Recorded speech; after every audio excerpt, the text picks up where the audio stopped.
Primeiramente, você poderia fazer uma introdução de si mesmo? Pode ser breve. Sim. Então, eu sou Terezinha Osmari Bragantino. Aí tem pessoas que me chamam de Tere, Tere. Eu sou natural de São José do Cedro, né? Cidade aqui pertinho. Lá eu nasci, lá eu cresci e me formei professora aos meus 18 anos. Fiz o magistério. Em 92 eu vim aqui para São Miguel. E trabalhei como professora um grande período, até 2011, então, que eu abri a editora Mais Palavras, aqui em São Miguel do Oeste, mas que tem uma repercussão nacional. Como você chegou na profissão de escritora? Assim, o que te levou como inspiração que meio que te trouxe desse trabalho? Então, antes de tudo, agradeço por esse interesse de vocês de querer saber mais sobre o escritor. E muito feliz mesmo de poder participar, então, dessa entrevista. Então, uma motivação, assim, grande que eu sempre tive foi gostar de escrever. Eu me conheço, né, por alfabetizada. Então, eu sempre gostei de escrever cartinhas, em momentos de desabafo, porque a gente também teve uma infância, assim, um pouco turbulenta, né? Nasci no interior de São José do Cedro, aí meu pai ficou muito doente, e uma doença, assim, que tinha um certo preconceito na época, né? Então, assim, eu desabafava muito escrevendo. E como não tinha livros nas escolas onde eu estudava, era na escrita que eu encontrava um jeito de me encontrar comigo mesma e de aliviar aquelas dores internas. Então, a escrita, ela foi um meio nesse sentido. Claro que naquele período eu nem pensava em ser escritora profissional. Aí foi que eu me formei professora e fiz um curso de estudos adicionais no Guarujá do Sul. E nesse curso, então, uma das professoras, a Darcy Ziller, pediu para que nós, profissionais da educação, todas colegas professoras, né, fizéssemos uma história e desenhássemos como se fosse um livro. E foi no domingo, então, que eu fiz a história, essa aqui. Os macacos e a lua. Olha como está o material. Bem velhinho, né? E a gente apresentou. E no final da apresentação, ela me chamou separadamente e ela disse, eu vou te dar uma ideia, investe na carreira de escritora, você tem talento. E ficou isso impregnado, e só que a gente, então, encontrava muitas dificuldades e eu não sabia nem por onde começar. Então, como exatamente foi o caminho do começo até hoje em dia? Tipo, quais foram as suas principais dificuldades? Quais foram... Meio que uma história breve, assim. Então, ali, né, como eu disse, surgiu esse sonho inicial. E a partir dali, né, eu comecei a produzir novas obras artesanais, né, que estão todas nessa caixinha. Então, eu fiz esse aqui, também um pouquinho, eu tentei acertar, mas acabei meio que estragando a capa. Fiz uma técnica que daí acabou colando, depois eu fui ampliando. Esse aqui eu fiz, então, é da mesma, só que daí eu melhorei um pouco, comprei um scanner e fui fazendo, né, por mim mesma. Então eu mesma ia acertando, tinha momentos que eu acabava arremendando um pouquinho, porque daí eu já entendia que aquela escrita já não estava bem elaborada, e assim eu ia melhorando, né. Depois daqui, então, todo esse período foi São José do Cedro. E aí eu comecei a enviar esse material para algumas editoras. Inclusive eu que desenhava, né? Falando sobre famílias diferentes, né? E eu ia ampliando, melhorando. Eu comecei a enviar para várias editoras. E foi o momento que essa editora aqui de Blumenau, a editora Sabida, me mandou um contrato de publicação. Era para sair 15 livros. Tinha 5 títulos, todos artesanais. Desses 5 títulos ia sair 15 livros. E eu, inexperiente, estava fazendo faculdade no Unijuí, já morava aqui em São Miguel do Oeste naquele período. E foi que uma professora me disse, olha, que foi na verdade a primeira editora que me deu o retorno. Então vai ter tantas outras que vai te procurar. Mas não foi assim. Então fiquei tentando com outras editoras e nada mais. Porque o que acontece? Um escritor, quando ele não tem nome, é muito difícil as editoras grandes publicarem sem você investir. E naquele momento eu não precisaria investir nada. Inclusive ia ter CD desse material todo, ia ser vendido para o exterior também. Então escapou essa oportunidade. E foi então que eu comecei a estudar bastante, muito mais sobre literatura, né? E encontrei então assim os profissionais, comecei a fazer cursos intensivos e alguém me disse, que foi o James Maxill de Londres, que ele desenvolve um trabalho no Brasil também, até que ele me disse, por que você não abre a sua própria editora? Então, a partir dali eu abri minha própria editora, a editora Mais Que Palavras, e comecei a publicar as minhas obras e não só as minhas, de tantos outros escritores também. As dificuldades que você me pediu foram exatamente o quê? Financeiras, que não é fácil, né? E encontrar o caminho certo. E quando eu tinha, né, aquela oportunidade, eu deixei escapar. Então, quando um escritor tem uma oportunidade, ele precisa, se ele não precisa investir financeiramente, ele tem que publicar. E hoje, então, como editora, eu continuo publicando minhas obras, mas mais de outros escritores do que propriamente as minhas. Eu tenho, assim, umas 3 pastas cheias de textos escritos, esperando uma oportunidade X, né? Geralmente é a financeira. E para vender não é assim tão simples. Precisa uma logística grande para estar vendendo, então eu trabalho agora focado em projetos culturais, né? Onde eu aprovo esses projetos tanto na lei federal de incentivo à cultura, quanto agora na lei do Estado.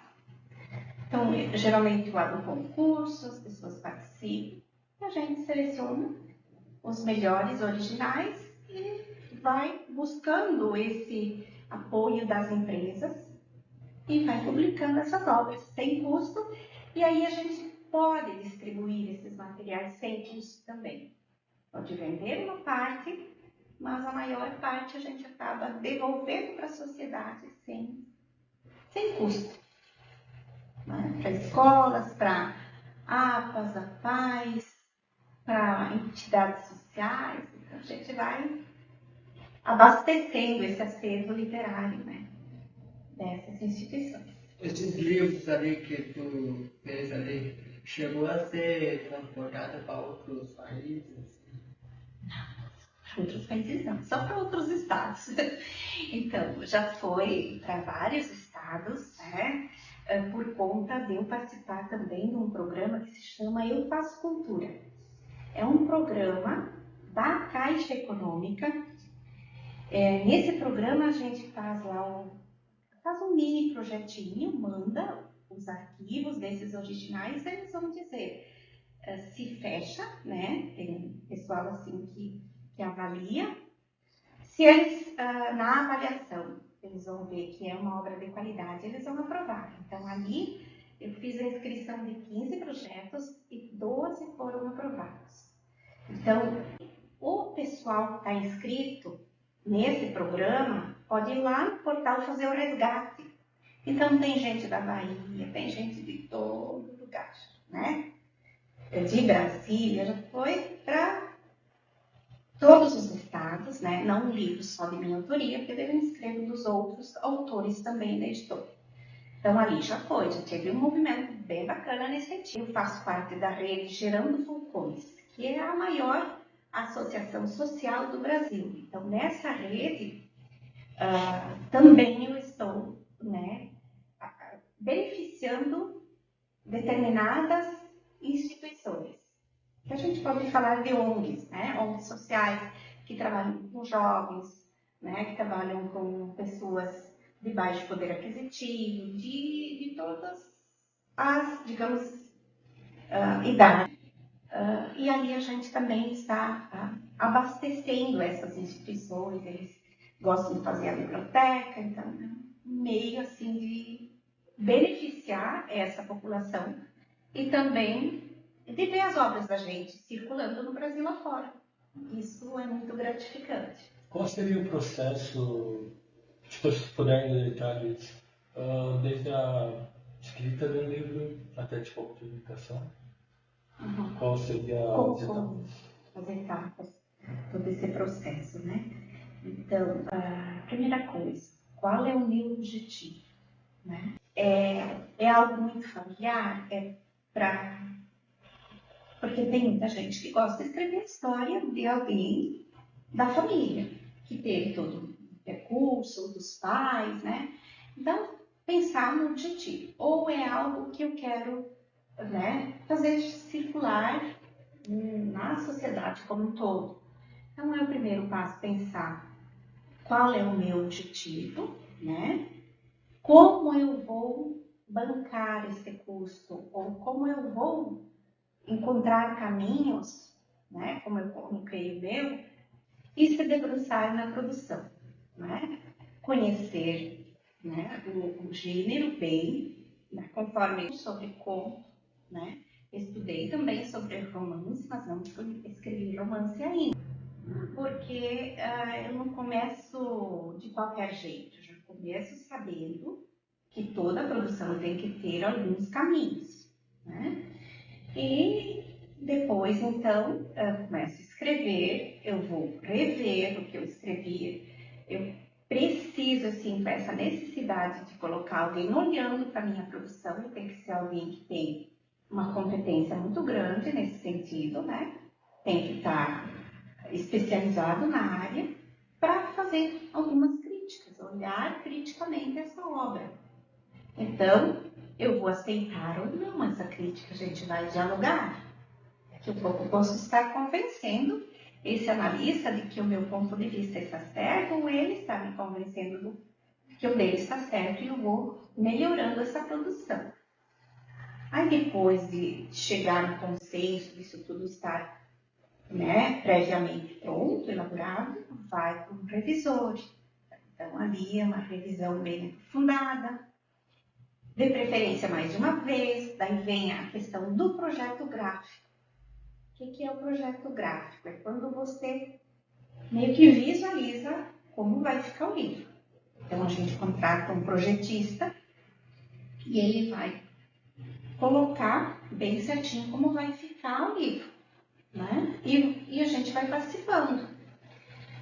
Como são livros que têm desenhos, né, eu vou nesse processo vou mostrar alguns aqui, da elaboração do projeto gráfico, por exemplo. Esse aqui é Forquilha Mágica. Esse livro aqui eu escrevi a pedido da Depois, seu Miotti, né? Ele tem uma distribuição de água. Então ele pediu se eu escrevia um livro com essa temática da água. Ele investiu nessa produção financeira. Então, o projeto gráfico, ele não vai mostrar as ilustrações, porque elas vão acontecer depois, mas ele vai mostrar toda a distribuição do texto, como que vai ficar. Aí depois do projeto gráfico elaborado, esse projetista manda, eu vou avaliar, e ali também eu vou participando o tempo todo, para ver se está bem, de acordo conforme eu pensei também, e a gente vai melhorando essa projeção. No próprio projeto gráfico, esse projetista, com a minha participação, a gente já deixa elaborada as principais ideias que a gente gostaria que o ilustrador representasse, né? Porque o que é importante na literatura infanto-juvenil? Aquilo que está escrito, mas dizer algo a mais do que está escrito. Como eu posso dizer algo a mais? Por exemplo, na área da inclusão, né? Como eu posso, sem descrever aqui, ter um personagem que ele possa estar, digamos, numa cadeira de rodas, sem necessariamente descrever aqui, né? Então, como eu vou dizer mais do que propriamente o que está escrito? Então, vem daí toda essa parte da produção de ilustrações, né? Todo o acompanhamento da gente ali, que às vezes o ilustrador, ele foge um pouquinho do texto, né? Não tem muita coerência, você tem que ter todo esse cuidado. Depois disso tudo, vem de novo uma nova revisão. Aí a gente fecha o arquivo, tudo certinho, vai para a gráfica para imprimir. Esse é os passos assim, da produção, os principais da literatura infantil. Mas não é diferente também do livro adulto, né? O livro adulto também passa por todas essas etapas, né? Só daí não... Ah, claro, esqueci um detalhe importantíssimo. Registro na Fundação, né, na Biblioteca Nacional, que é o ISBN. É importantíssimo ter esse código, porque vai dizer que essa obra ela é minha, né? E também o código de barras. E se vai lá para a livraria, que esses livros estão na objetiva, lá na livraria eles conseguem, com esse código de barras, que é eles conseguem fazer o controle das vendas. Tem que ser aqui.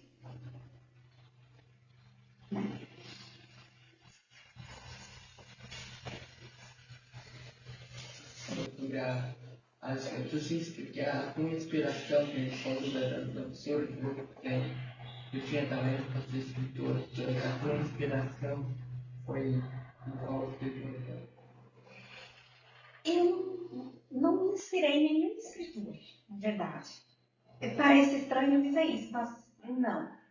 As crianças são as principais inspirações para mim. Quando eu comecei a dar aula, eu dava aula numa escola multisseriada, em São José de César. Não sei se vocês sabem o que significa. Uma escola multisseriada, tempos atrás, agora ainda existem algumas no interior. Quando tinha 4 séries junto, tinha o primeiro, o segundo, o terceiro, o quarto ano junto. Na época não tinha o quinto ano. E eu comecei a trabalhar numa escola assim. E nessa escola não tinha livros, a não ser livro didático. Ali dentro tinha algumas histórias, né?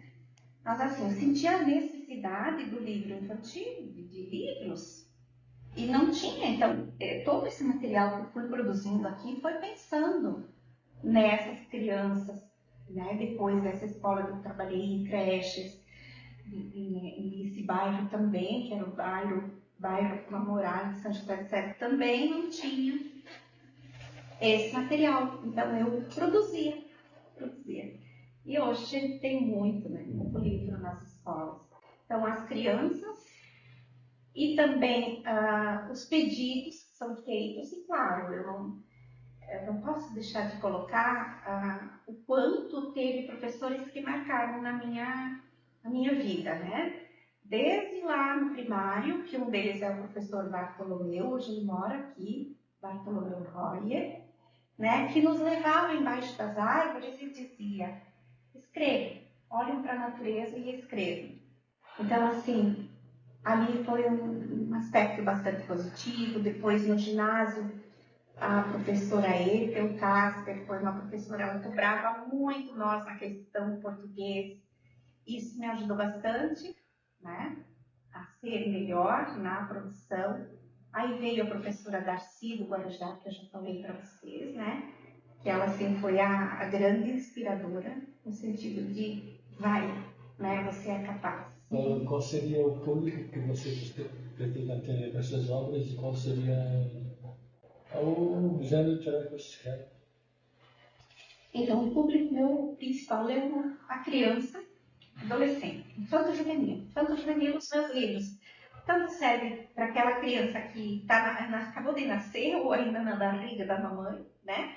Por quê? Porque é a mãe que vai estar lendo, ou é o pai que vai estar lendo. E é importante fazer leitura para as crianças ainda quando elas são bebezinhas, até aquela criança dos 10, 11 anos, né? Claro, tem livros que ficam mais focados no infantil mesmo, né? Mas outros, então, eles têm essa abordagem maior. E agora também, geralmente, a gente faz a música junto com o livro, e daí já vai encantando ali também, né? Então, tem a literatura, enquanto história, livro, e também tem a música, que tem incidência. Desse da Forquilha, a gente tem também elaborado a música. Ela tem quase 80 mil visualizações, isso sem eu investir no YouTube. Então, foi uma surpresa para mim. Então, logo mais a gente vai ter verbas para começar a investir essas músicas para poder avançar mais. Quem sabe daí sim chegar no exterior, como você me perguntou antes, né? A minha outra pergunta seria: qual é a sua obra favorita e qual seria, dentre as suas obras, a que você considera melhor? Então, para dizer uma obra favorita, que aquela é a inspiração minha, também não tem. Eu tenho vários livros que eu gosto, né? Eu tenho esses aqui que estão guardados desde quando eu estava no ginásio, quinto ou oitavo ano, a gente comprava muito. Eu vendia ovos para comprar os livros, então tem esses 3, tem outros em casa. Iracema, José de Alencar, eu acho que dá para dizer, então sim, que é um autor que me inspira bastante também, né? Nas produções, que são as marcas que eu trago comigo. Depois o Silêncio, a Escrava Isaura, né? Ruth Rocha, uma escritora que eu gosto, né? Uma escritora infantil juvenil, gosto bastante. Monteiro Lobato, uma autora assim que eu amo, né? As obras dele, tanto é que eu fiz um projeto, aprovei na Lei de Incentivo à Cultura Federal e vai logo mais, agora em agosto, 6 livros, tem 4 escritores aqui desse Rio do Oeste que foram contemplados. Então, não vou citar os nomes agora, porque é surpresa. Então, vão ser 6 livros e 6 músicas de recontos de Monteiro Lobato. E dos meus livros, eu acho que foi mais selecionado isso aqui pelos educadores, não por mim mesma, né? Mas pelos educadores e pela criançada. Deste livro surgiu um segundo livro, Poesias do Coelhinho Baltazar, da Jussara Maldani e da Raine Claus. Elas que então escreveram as poesias a partir desse livro. Então é um livro que, aonde ele está, na escola que ele está, os professores gostam, porque ele permite com que as crianças participem, ele abre uma possibilidade de criações, faz massa de modelar.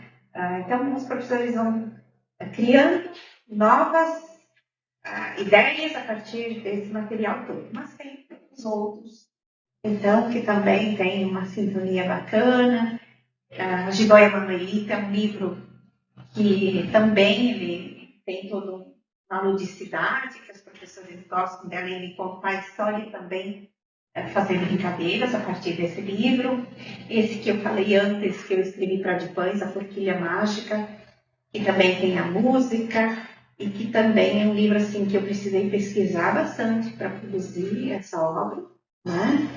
Me inspirei muito no meu pai para a escrita desse livro da Forquilha, que o meu pai, ele descobria a água como uma forquilha. Então, eu fiz toda uma ideia mais elaborada, uma fantasia, para então chegar no objetivo que eles me deram para estar desenvolvendo esse projeto. É que nem a gente falou que a tu era professora de qual matéria? Então, eu era professora da educação infantil, também nos anos iniciais. Os anos iniciais, naquela primeira escola que eu trabalhei, era de todas as matérias. Não era só um professor, inclusive educação física. Artes, educação física, tudo. né? Não tinha outros professores.